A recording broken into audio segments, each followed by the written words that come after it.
OK, bonjour dixième. Pour commencer la leçon de unité 3-4, leçon 7, tu as besoin de deux feuilles. Sur la première feuille, c'est la feuille blanche avec tous les exemples, la feuille des notes. Et then, la deuxième feuille que tu as besoin, c'est celle-ci, c'est rose. Et en haut, ça dit le cas ambigu. This is your cheat sheet pour cette leçon aussi.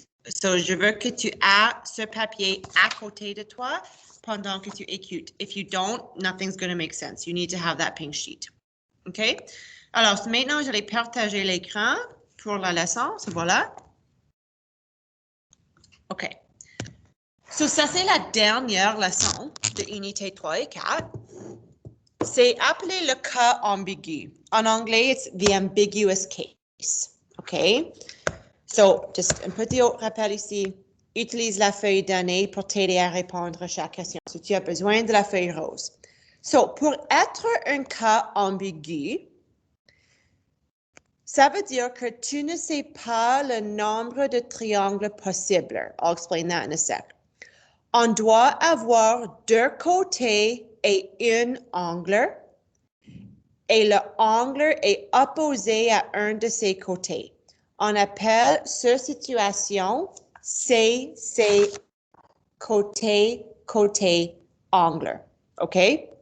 So, quand vous avez un triangle, imagine comme ça, et tu sais deux côtés, so par exemple 6 et 8, angle, et le angle connu est opposé à un de les côtés. OK, so peut-être ici, on sait l'angle ici parce que c'est opposé à un de les côtés connus. Ça, c'est une situation CCA. C'est la loi de sinus, still, right? Parce que pour être la loi de sinus, on a besoin de savoir une paire. OK, so imagine que ça, c'est comme 45 degrés. Ici, on sait une paire et un autre côté. So quand on sait une paire, on sait toujours, on peut utiliser la loi de sinus. OK? Mais cette situation ici, c'est appelé CCA et c'est un cas ambigu. Premièrement, avant que je explique comment résoudre un cas ambigu, or even explaining what that means, j'allais juste vous donner une description d'un triangle et tu as besoin de me dire est-ce que ça c'est CCA ou non. Et on va utiliser la feuille rose. So get that out. OK, so est-ce qu'une situation CCA, si oui, trouve le nombre de triangles possibles? So, A. Dans triangle X, Y, Z, vous savez X, Y et Z là. So, j'allais le dessiner. Et quand tu fais une image, je veux que tu fais toujours de la même manière. So, si c'est X, Y, Z, je veux toujours que tu mets X au début, là, à la gauche, que tu mets la lettre Y au milieu, en haut, et la lettre Z à la droite. OK? Angle X est 48 degrés. Je sais que côté Y, so côté Y, c'est celle qui est opposée l'angle Y, right? So ça, c'est mon 37 cm. Et Z, ici, c'est 29 cm. So la première question, est-ce que ça c'est CCA? Well, no, it's not. Ça c'est une situation de côté, angle, côté. Ça c'est un angle sandwich. So non, cela n'est pas CCA. Alors ça c'est pas un cas ambigu. OK, à la prochaine. OK, so maintenant j'ai triangle DEF. So j'allais le dessiner toujours de la même manière. D en bas, la lettre au milieu en haut et F en bas à la droite. Angle D, c'est 79 degrés. So je veux toujours que l'angle donné est en bas à la gauche, always. The angle that I give you is always on the bottom left. OK? Then, ça dit que D égale 24. So, ça, c'est la mesure opposée de angle D. And then F, le côté F, c'est 21. Est-ce que ça, c'est une situation de CCA? Est-ce que ça, c'est cas ambigu? Et oui, c'est cas ambigu. Un rappel, pour être un cas ambigu, tu as besoin d'un côté et un angle, mais il faut que vous avez une paire. If that's the case, it's cas ambigu. So oui, c'est un cas ambigu. Et les directives disent que si oui, si c'est un cas ambigu, trouve le nombre de triangles possibles. Okay. So what that means is, the way I drew this triangle, juste comme ça, ça se peut qu'il y a une autre manière dont je peux le dessiner. It doesn't necessarily have to look like that. Okay? So, on va utiliser la feuille rose. So, la feuille rose dit, I'm going to tell you to look at the first heading there that says, si angle A, le angle donné est obtus. So, that's the first heading. Then below that, tu vois que si angle donné est aigu. So, we have to figure out, est-ce que l'angle donné ici, est-ce que ça c'est un angle aigu ou obtus? OK? Well, c'est aigu.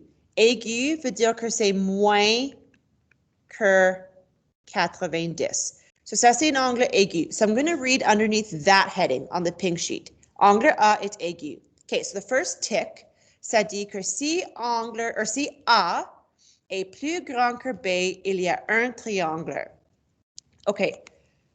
So si vous regardez, actually I'm going to pull up this pink sheet here. I have it right here. So, si vous regardez ici, ça c'est la feuille rose. Ça c'est comme le cas ambigu en général. OK? So, en général, si j'utilise les lettres A et B, OK, le côté A sera ici et côté B sera ici. And then la hauteur du triangle sera là, the distance from top to bottom. OK? So, ici, ça dit que si A est plus grand que B, so si ce côté A est plus grand que ce côté, il y a un triangle. Okay, well, let's go back. So, est-ce que ce côté est plus grand que ce côté? Oui. Okay, so 24 est plus grand que 21. And again, from our diagram here, A is this side in general. Okay? So, ça c'est comme mon A en général, ça c'est mon B. So, on dit que oui, A est plus grand que B, et dans ce cas, il y a un triangle. That's what the pink sheet says. So, il y a seulement un triangle. So, because there's only one possible triangle, that just means there's only one way to draw this triangle, and it's like that. Okay? So, ça c'est un exemple quand il y a seulement un triangle. Quand ce côté ici est plus grand que ce côté. OK? OK. Dans le triangle ABC, encore, j'allais commencer avec ça. Comme j'ai dit, l'angle donné, c'est toujours en bas à la gauche. And then ça dit que côté A égale 12. And then côté C, so n'oublie pas, c'est B. And then C. Côté C, c'est 16. So, dans le cas ambigu, quand vous êtes donné deux côtés et un angle, ça c'est un cas ambigu. OK? J'allais toujours vous donner un angle et deux côtés. And I always want you to draw it this way, avec l'angle en bas à la gauche and then these two sides filled in. OK? The reason that I ask you to do that is so that all your drawings look the same. So when I correct it, I'm not like trying to rotate your triangle and make sense of it. I want you to always draw it this way so we're all consistent with each other. Okay? All right. So maintenant, la feuille rose. Je sais que c'est un cas ambigu. Je vais déterminer combien de triangles est-ce qu'il y a possible. Well, la première chose qu'il faut demander, c'est à propos angle. Est-ce que c'est aigu ou obtus? That's the first question. Obtus. Whoops, that was ugly. Et on voit que c'est aigu encore parce que c'est moins de 90. So we're underneath the heading aigu. All right. So maintenant, ça dit si A est plus grand que B, il y a un triangle. Mais on voit ici, si ça c'est mon A et ça c'est mon B, A n'est pas plus grand que B. A est plus petit. 12 is smaller than 16. So, si je reviens ici, ça dit, si A est plus petit que B, which is what our situation is, tu dois trouver la hauteur du triangle avec la loi de sinus. Oh mon Dieu. OK. So, quand A est plus petit que B, dans ce cas ici, like 12 est plus petit que 16, ça dit qu'on a besoin de trouver la hauteur avec la loi de sinus. This is all leading us to determine whether it's one triangle or two. OK? So, pour déterminer la hauteur là, la droite verte, j'allais seulement regarder à ce triangle gauche. OK? So, je cherche la hauteur et la hauteur est opposée de l'angle 23. So, voilà. Égal à, and then dans le triangle vert, l'autre côté connu, c'est 16. Et ça, c'est divisé par son angle opposé. Remember, we're still looking at just the green triangle, and that's a right angle right there. So, c'est opposé de sine de 90. OK. So, pour isoler H, je multiplie cela par sine de 23. Sine de 23. Now, a little hint here. You guys, sine of 90, if you do that on your calculator, you go 90 sine, it equals 1. Always. OK? So, vraiment, quand tu fais la multiplication ici, tu fais sine de 23 and then fois ça par 16, you can just stop. You don't have to divide it by 1. It won't change the answer. So, vraiment, tu just fais ce qu'il y a en haut. So, sine de 23 fois h égale 6,3 centimètres. OK, so j'ai trouvé que h égale 6,3. Let's look what our sheet tells us to do next. Si h est le plus petit, so of all three sides, si h est le plus petit, il y a deux triangles possibles. Let's go back. Is h our smallest? Oui. Comparé aux les autres côtés, 12 et 16, 6,3 est le plus petit. OK. So, la feuille a dit que ça veut dire il y a deux triangles possibles.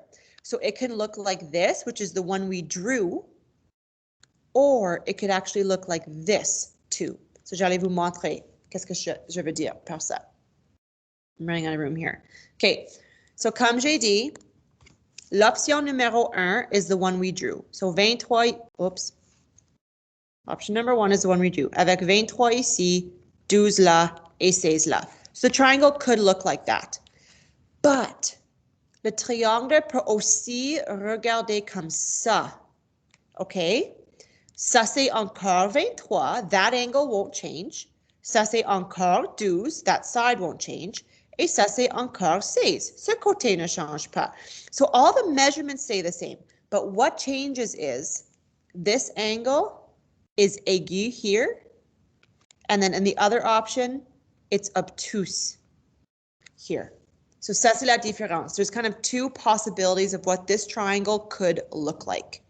OK? Ça, c'est tout ce que ça veut dire. Là, ça, c'est le cas ambigu. OK. So, numéro 2. Combien de triangles sont possibles? All right. So, toujours, tu commences avec le diagramme. L'angle connu, c'est 100. Ça, c'est angle A. Le côté opposé A, c'est côté A, qui est 5,7. Et l'autre côté connu, c'est 6,1. So, that's always what your triangle is going to look like. OK. So, ça, c'est cas ambigu. C'est CCA. Combien de triangles sont possibles? So, la première chose on fait, on va comparer A et B. All right, or our two sides. Dans ce cas ici, A, which is this guy, A est plus petit que B, right? 5,7 est plus petit que 6,1. So, quand je reviens à la feuille, ça dit que, oh, let's be careful, parce que ici, c'est un angle obtuse. So, we're going under the other heading now. So, we're up here now. So, si l'angle donné est obtuse, A doit être plus grand que B pour avoir un triangle. But that's not the case here, right? A était plus petit que B in that example. So, si A est plus petit que B, le triangle est impossible. So, dans ce cas ici, oui, A est plus petit que B, mais ça dit que ça, c'est impossible. So, actually, there's no possible way that a triangle like this could exist. If we took out our protractor, our ruler, we tried to draw this shape with these measurements, these two lines could never meet. It just would not work. It's impossible. OK? So, 0 triangle existe.